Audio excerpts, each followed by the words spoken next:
Hello, gorgeous, and welcome to the Women on Top podcast. I'm your host, Valerie Lynn, and with over 15 years of business experience, I became truly passionate about finding ways to support and hear from way more women.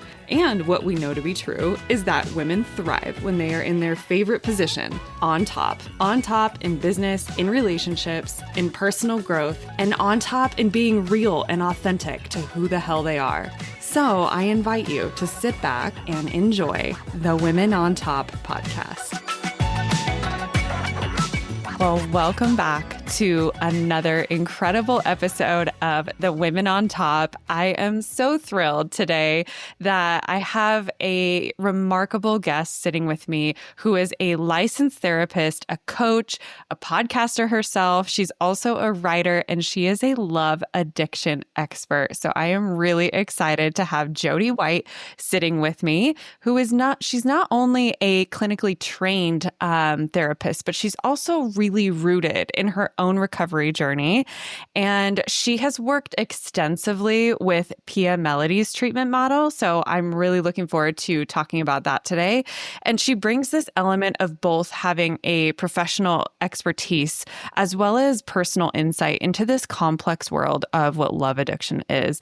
And so Jodi really helps others, become experts in their own recovery. She empowers them to break through their painful patterns that they have and really build healthier relationships. So I'm really honored to welcome her to the show. Jodi, thank you so much for being here. Thank you. Thanks for having me. Yeah.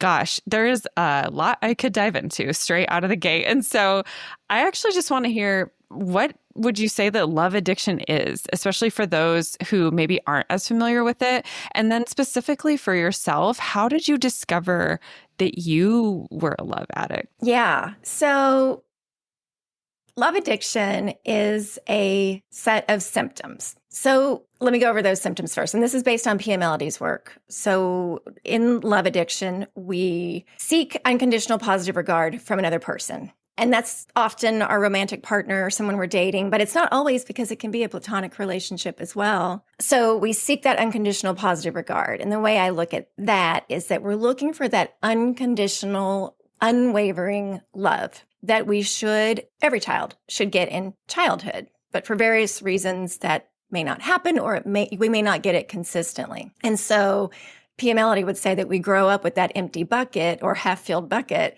and we go into our relationships looking for another adult to fill that for us. We don't do it on purpose, but it's something that we do, right? So it's that unconditional love. And when I say unconditional love, what I'm talking about is that love that says, I'm never going to leave you. No matter what you do to me, no matter what you say, no matter how you treat me, I'm not going anywhere. Because that is what a parent should do for a small child, right? You can yell at me, you can scream at me, you can have all your big emotions, and I'm not going anywhere, right? And so, but we, again, for various reasons, may not have gotten that or didn't get it consistently. Okay, so because when I say that, like we go out looking for this unconditional love, people will say, well, what's wrong with unconditional love? Adult, functional, healthy love has boundaries.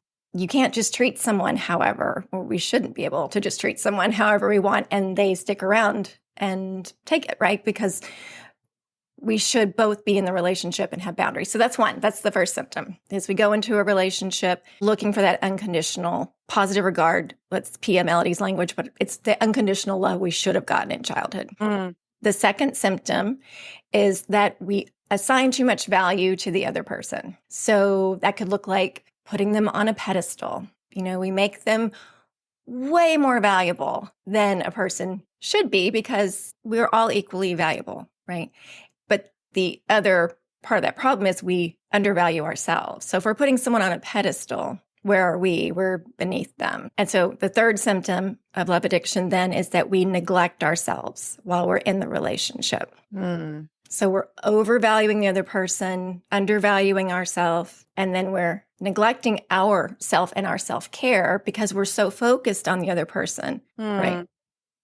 And we are trying to get that empty bucket filled of that unconditional love. So we're so busy trying to prove ourselves. And that's part of the addiction. That's really how I look at love addiction, is that, we think of it as sometimes when someone asks me, what is love addiction? I'll say, let's talk about what it's not, because it really has little to do with love, at least healthy adult love. It's not like we're addicted to the love. The addictive process is to trying to get that validation, that unconditional positive regard.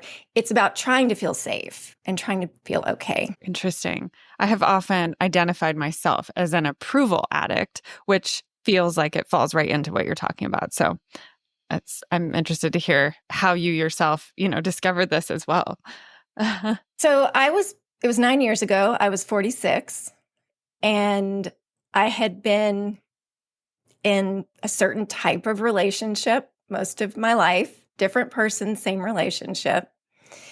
And every time they would end, they were so painful. I mean, and I would lose myself in the relationship. Things would just fall apart for me. And between relationships, I was very functional. I had it together. I was good at self-care. And then I would get into a relationship and the same thing would happen. And so I had this pattern. And you can imagine after 25 years of that, that's exhausting. And it takes a toll on you in so many ways. And so 46 years old, I had gone through another breakup. And I went in to see a new therapist. And that therapist just happened to have studied with PMLD and also specialized in love addiction, which I did not know. I did not know what love addiction was. But within 20 minutes of our first session and me telling her what had happened, how I was feeling, I mean, she just said, so I'm going to tell you what this is. This is love addiction. And she said, let me guess, I bet. And she went through basically how every single relationship starts, how the middle is, how the end is, the pushing, the pulling, the back and forth, the intensity. And I was so relieved. It was like someone finally knew what was going on, finally. And so, yeah, she took a risk because, as a therapist, to be honest, I'd had another therapist talk to me about love addiction about 6 years earlier. And she had just taken a workshop the day before and said, hey, I think you might be dealing with this thing called love addiction. I just took this workshop yesterday. And she pulled out a big binder, and it was a PMLD workshop, but she had this big binder. And I remember thinking, I don't want to hear about that. That sounds terrible. And, I was also still in the relationship. So I didn't really want to fix it. I wanted to just come in and complain about my partner and have someone validate me, Yeah. But once you get out of the relationship and you're in what we call withdrawal, because it feels like it is withdrawal. You're withdrawing from that addictive process that you were caught up in for so long. That's when we do want to do the work. So, and if I'm getting this right, what you said initially was that this comes from what you didn't receive in childhood. So is it safe to say that everyone who identifies with love addiction did not receive something in their childhood? Is that the assumption or the statement? Okay. So that is PMLD's theory. Let's call it her theory. Her work is based on family of origin and caregiver relationships. So, but I'm really glad you asked this question, because those are the 3 symptoms that I named, right? And yes, we're talking about looking for that unconditional positive regard, which would be that unconditional love that tells you you're okay and safe, which we should get from caregivers. But so Pia's work focuses on the family of origin. And that's how I started my recovery, was very much into this is all family of origin work. And it was really helpful. But then as I moved on in my recovery and I started learning more, and I realized there's a huge cultural piece, because our culture influences how we feel about ourselves. I'm just going to speak of as a woman, a girl, how girls feel about themselves, see themselves, in every way, our behavior, our appearance, how other people are responding to me. And so the culture also influences our family of origin, and then how they relate with us and how that system, the family system, operates.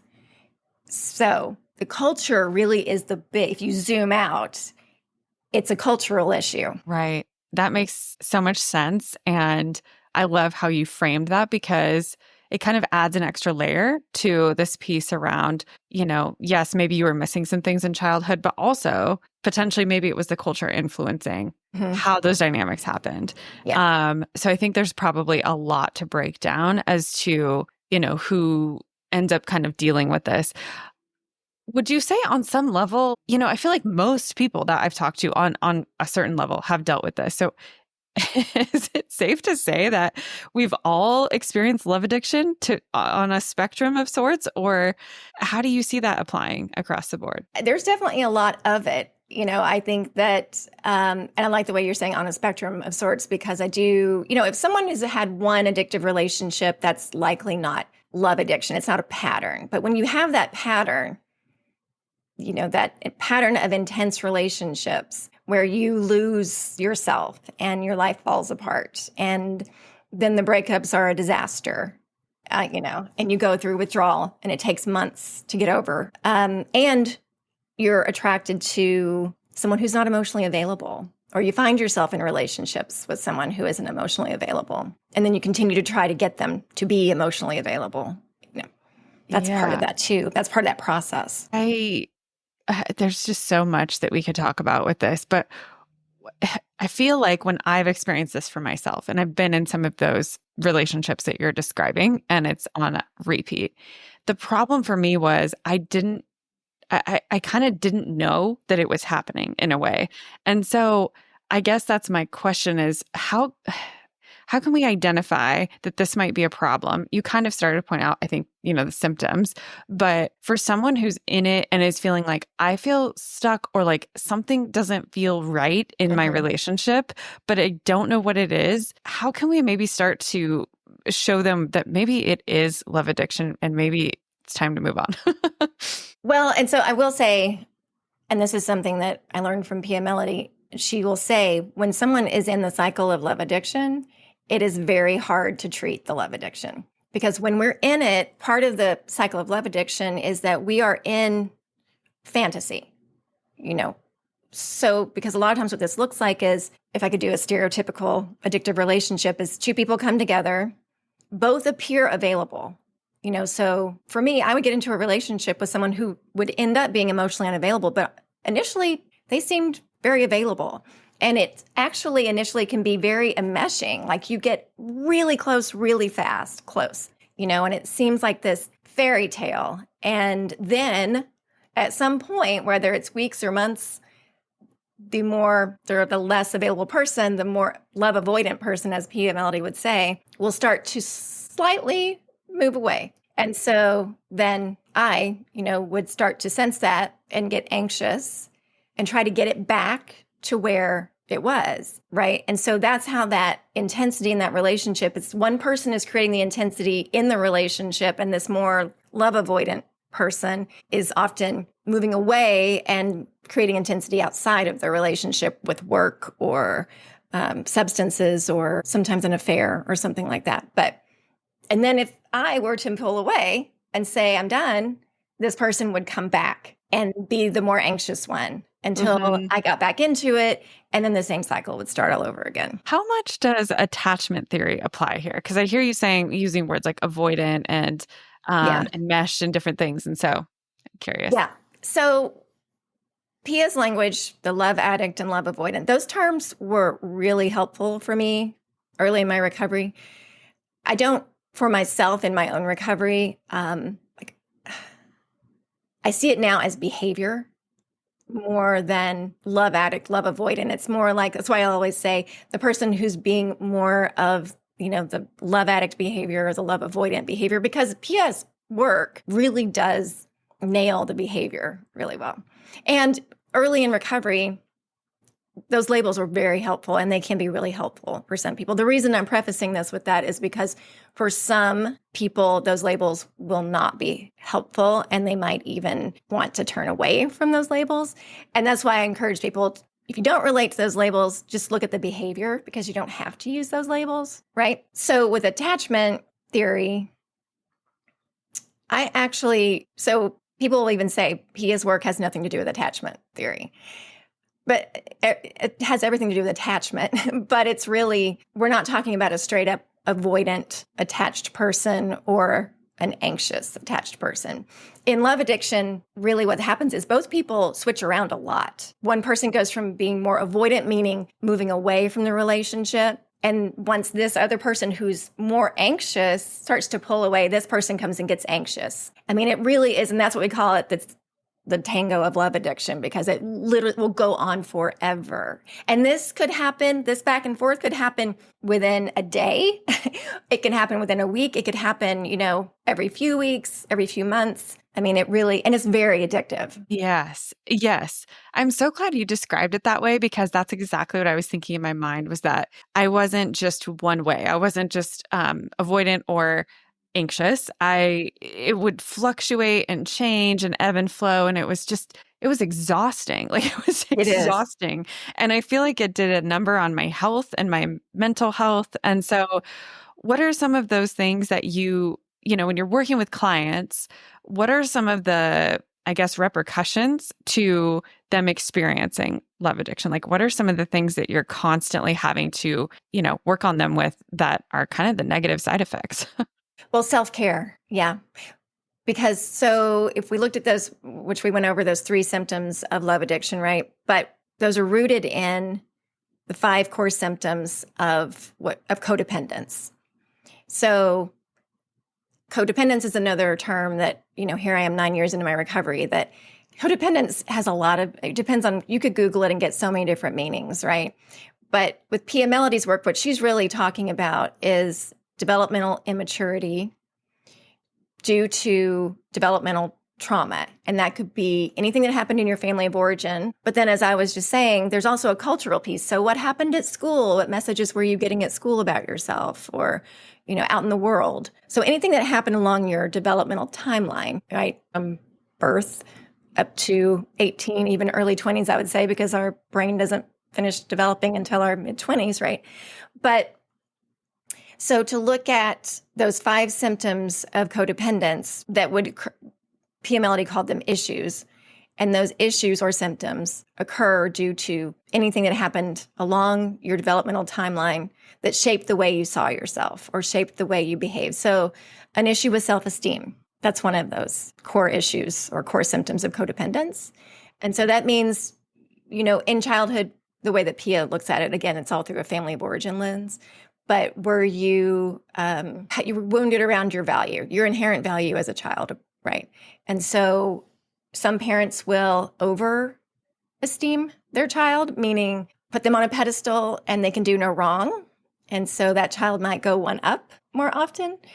But if you were constantly wounded around your worth, your value, like to feel like you weren't valuable, then you might go one down. Interesting. So the issue with self-esteem, and that definitely shows up in love addiction, right? Because we might overvalue the other person, undervalue ourselves. But then we can flip around too. Then we can go into overvaluing ourselves and looking down on the other person.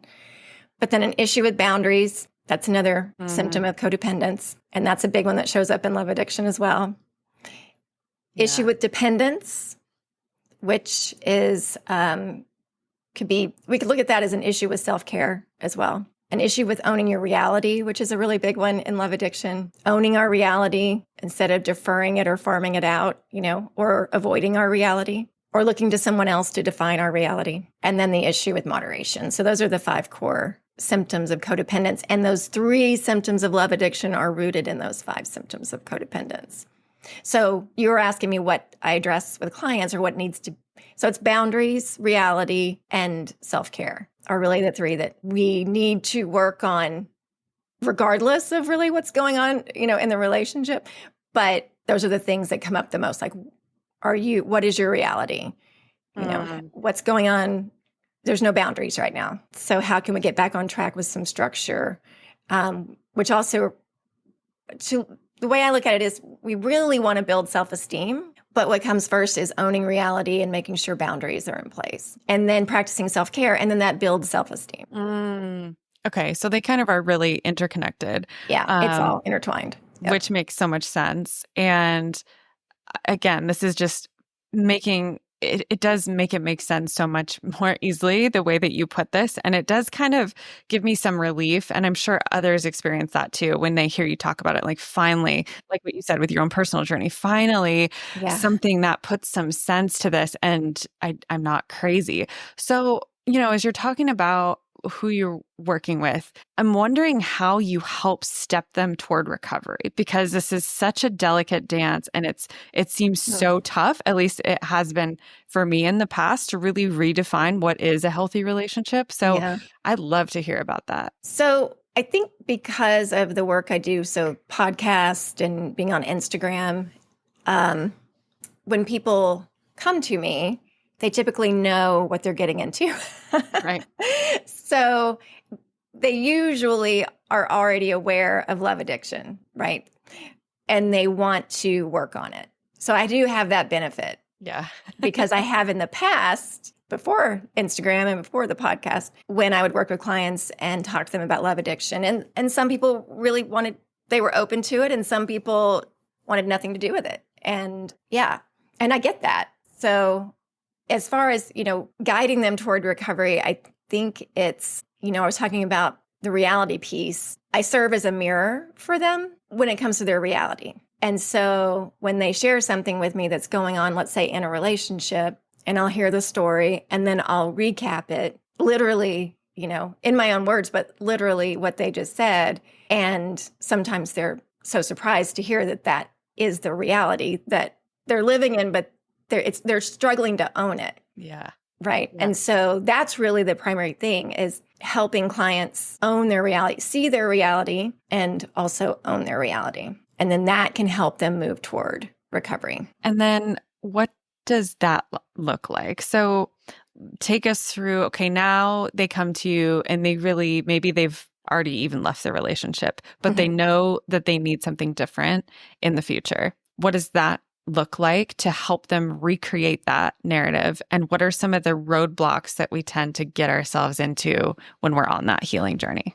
Yeah. So what I'm hearing, you're asking if someone's gotten out of the relationship, they're doing the work before they get into another relationship, Yes. How do they stay in recovery, a recovery space when they get back into a relationship? Yes. Yeah. And the kind of nature of this question is because I'm thinking of my own journey, of course. Yeah. And, Yeah. just thinking about some of the challenges that I was faced with when I got into a healthy relationship, and how surprising that was as to how hard it was to stay in it and to stay grounded. Okay. Well, will you tell me what some of those challenges were when you got into the healthy relationship? Yes.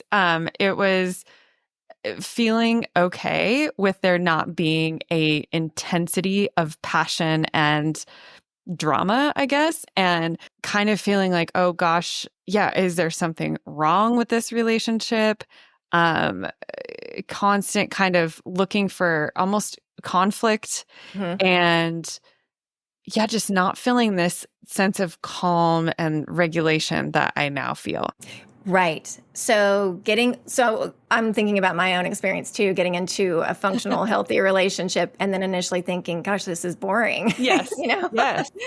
And is there something wrong with this relationship? Should it be more intense? And I do hear that from people who are wondering, is this the right relationship? So the thing about once we get into recovery and we're doing things differently, it takes practice to learn how to be relational, in the relationship. And that is really where the recovery work happens. Like, we can do all this work, get our boundaries in place, start to learn. There's a lot of psychoeducation that takes place in the work that I do, because it's a lot of learning. Yes. And then there's also coaching, and there's often trauma therapy work. So we can do all that. And then we actually get into a relationship.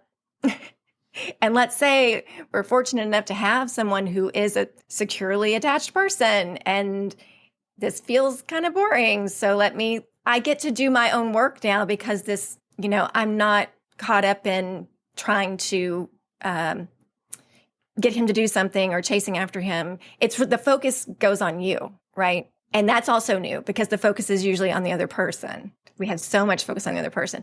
And does it mean that relationship is going to be the one, or I don't even like that term, the one? Is it going to be the right relationship or a good relationship for us? No, not necessarily, but that's a part of dating too, and relationships. Not all relationships last forever. Mhm. But it's to practice that work of being relational in that relationship that is safe enough to do that, that feels safe enough. And oftentimes that safety feels boring. Yes. Yes, absolutely. And that was, really the biggest piece for me was identifying that the safety actually is good. And eventually we're at a really sweet spot right now, and it's been so fulfilling. But at the time, it was so hard to go through. And I had thought I was prepared, to your point, and you do all this enough work on your own and you spend the year alone or whatever the time is. And then you're in a healthy relationship. And I feel like the work begins there Yes. because it is such a mirror to the things that you haven't yet gone through. Yeah, it is. And really, you do all the coaching, the therapy, the learning, when you're starting recovery and maybe you're between relationships, and then you get into a relationship, please do not stop seeing your therapist because that is, or your coach, because that is really where stuff is going to come up. Yes. Yeah. More, and we're talking about feeling bored. I mean, there's more than that too. I mean, you will start to see things that you do and you are questioning your own behavior. You're questioning feelings. You're questioning how to be in a relationship because you've never done that before. Like literally be relational in a relationship. Yeah, absolutely. It makes me wonder about the dating world now. Do you think it's harder for people to find somebody who's healthy and secure in today's world than it has been, I don't know, say 5 or 10 years ago? I think, let's see. Do you mean because there are possibly fewer available people or Potentially, or just, the society of these dating apps and some of the narratives that we have now around fairy tales and the way the movies portray things and the Amazon world of you order it and it shows up immediately. Right. Yeah, totally. Yeah, I definitely think that the combination of technology and dating is a disaster. Recipe for disaster because there's two addictive processes that could go on there we're addicted to the phone and the app, let's say the dating app, and then so we're soothing or checking out maybe by scrolling on the dating app, and then we get in possibly to a relationship or a dating situation, and then we might become addicted to that. And so to me, there's an addictive process that's happening in there, and I do think that is not great.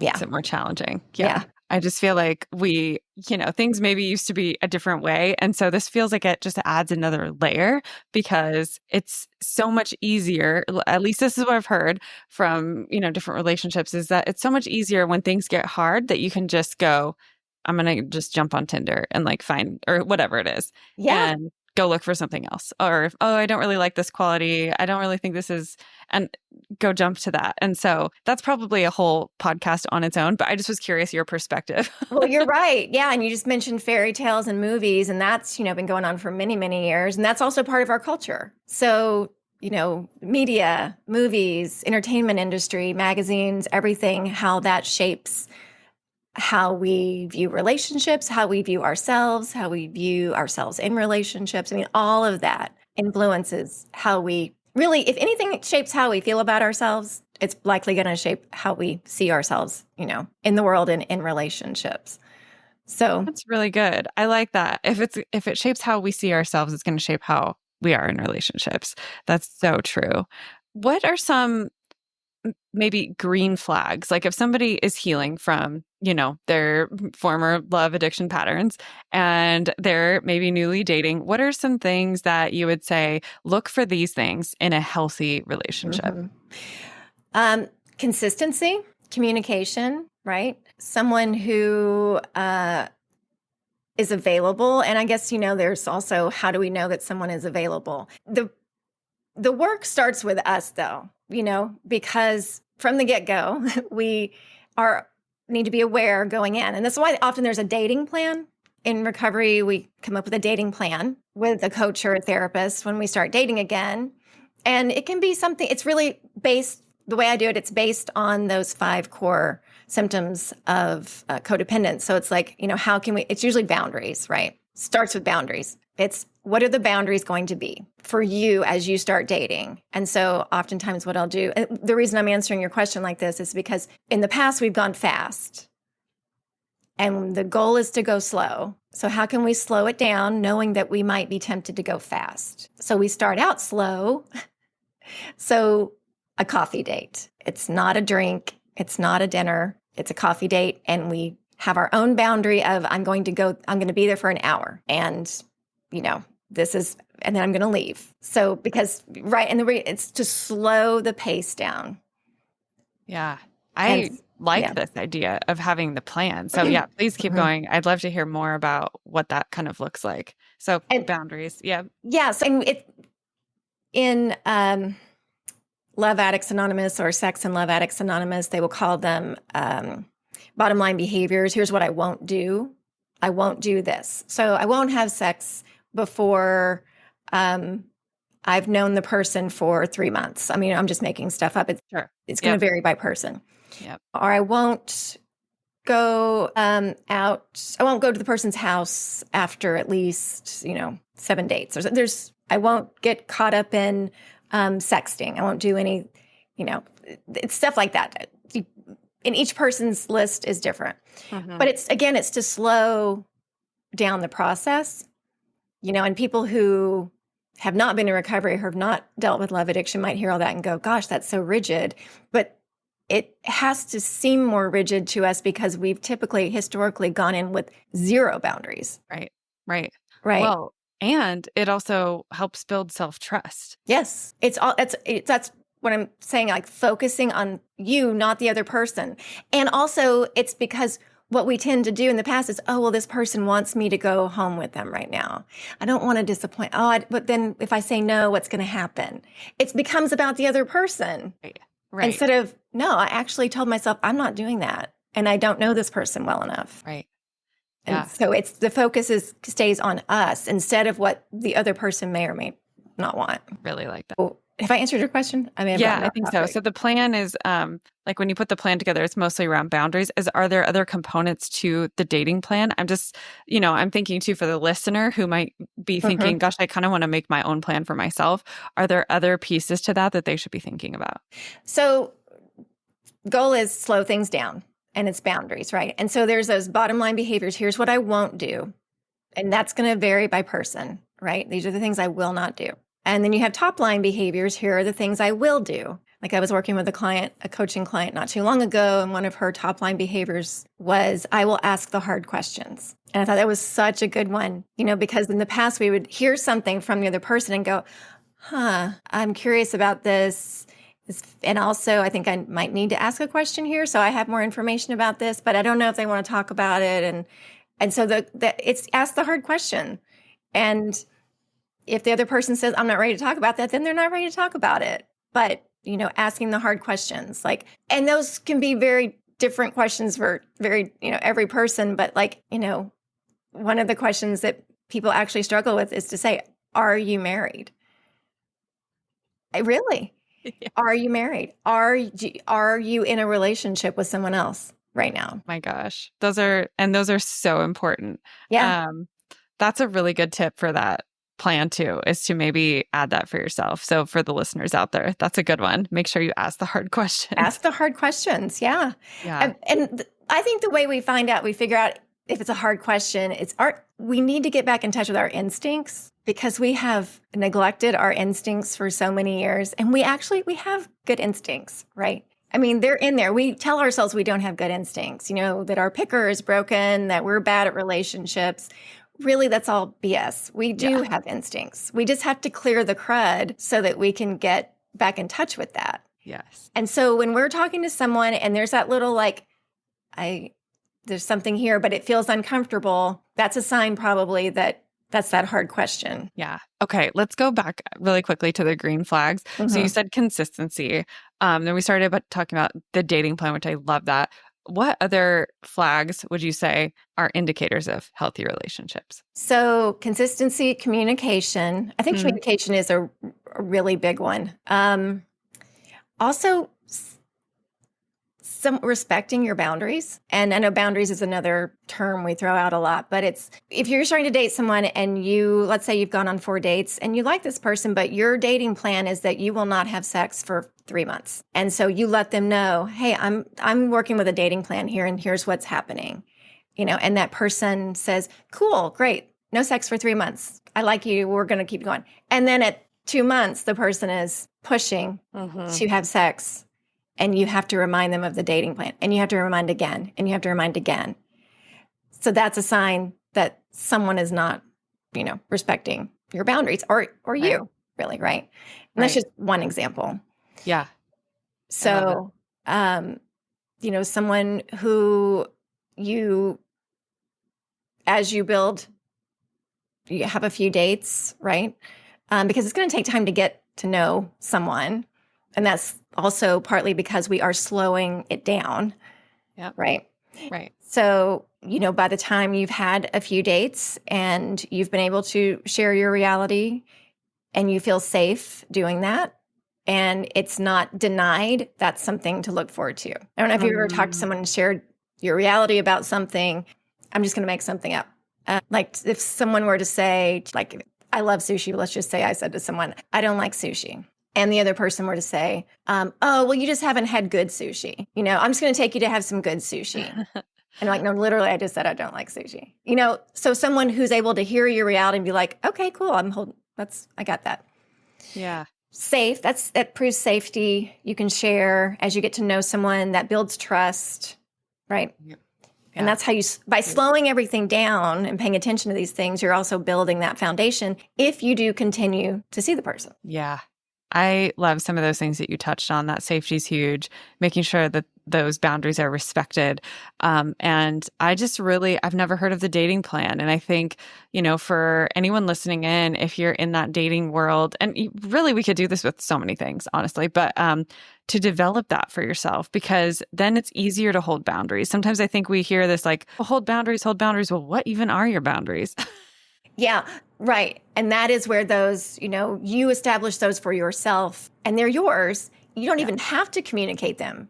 Yeah. Because you know what they are. This is what I'm going to do. This is what I'm not going to do.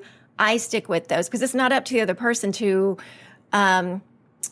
help you enforce those necessarily. That's your work to do. Do you see this as, I'm wondering, sometimes with women who are ambitious, like the women who are attracted to this podcast, they're ambitious, they're growth oriented, they are leaders in their own right.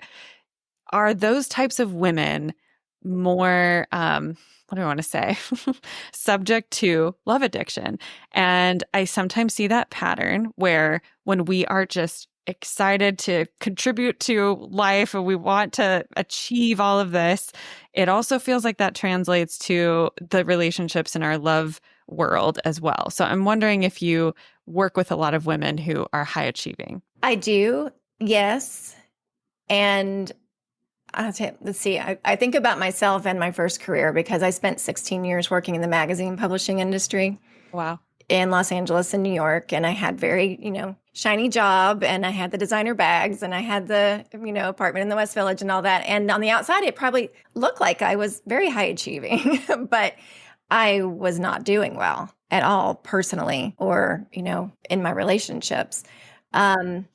So when you ask me that question, I guess I think about, we can be really great at our work life and then not great in our, not feel so good about ourselves in our romantic relationships or even platonic relationships, but we'll talk about romantic relationships.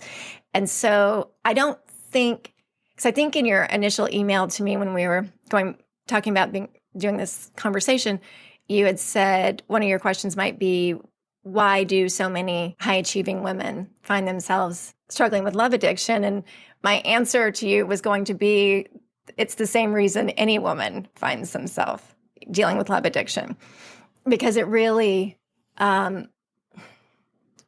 it's all the same reason. It's just that some people, and we can become addicted to our work as well. Yeah, absolutely. And what would you say, just to kind of bring this back full circle, what would you say that reason is, if you could sum it up? I don't know that I could sum that up.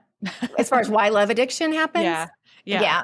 Like I when you were think, saying it's all for the same reason, right? Like, yeah, it's all the same. I should say reasons, yeah. but as far as, it is really, to me, if I were going to try to sum it up, which is really hard, because I think love addiction is very complex. Yes. But when we struggle with our own value and we have a hard time seeing our worth and what we bring to the table, and then you throw in the cultural conditioning, that tells us that you must be wanted by someone or partnered with someone in order to be valuable in our society, in our world, right? And you need to also prove and perform, to be worthy. So that's going to set us up to believe that we need to be partnered. We need that relationship. We need that person. And also we're undervaluing ourselves. So we're overvaluing that person. So it's a setup for us. That was really well said. As you were speaking, it caused me to be curious if you could offer your younger self a piece of advice. I know this is a cliche question, but I feel like there's someone out there who'd like to hear the response to this as well. What would you say to that younger version of Jodi who is in the middle of it, knowing what you know now?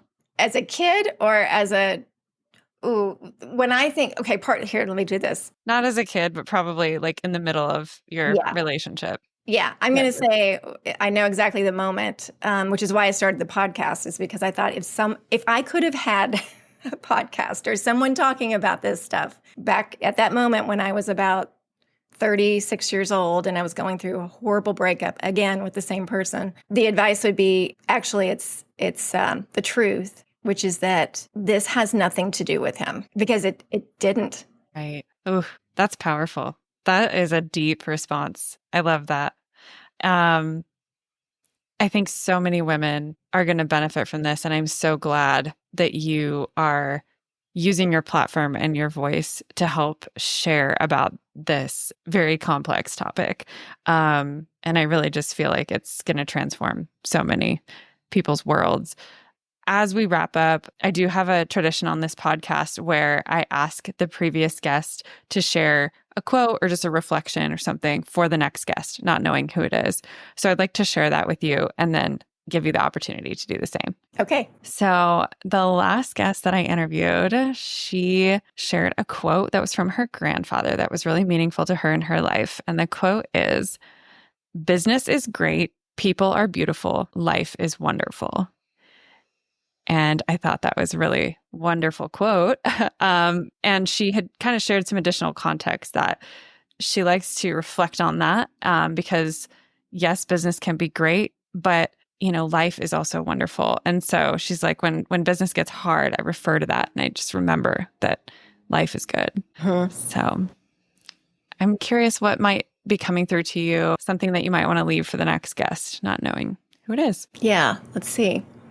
I have so many quotes that float around in my brain. And it doesn't have to be a quote. It could even just be something that you just feel called to share. Yeah. Well, one that I do say is that you can't play small and take up space at the same time. Because I think that we play small so much in life and we don't know we're doing it. But then we wonder why we can't do big, why we aren't accomplishing the things that we want to accomplish. Because we're making ourselves very small. Yeah.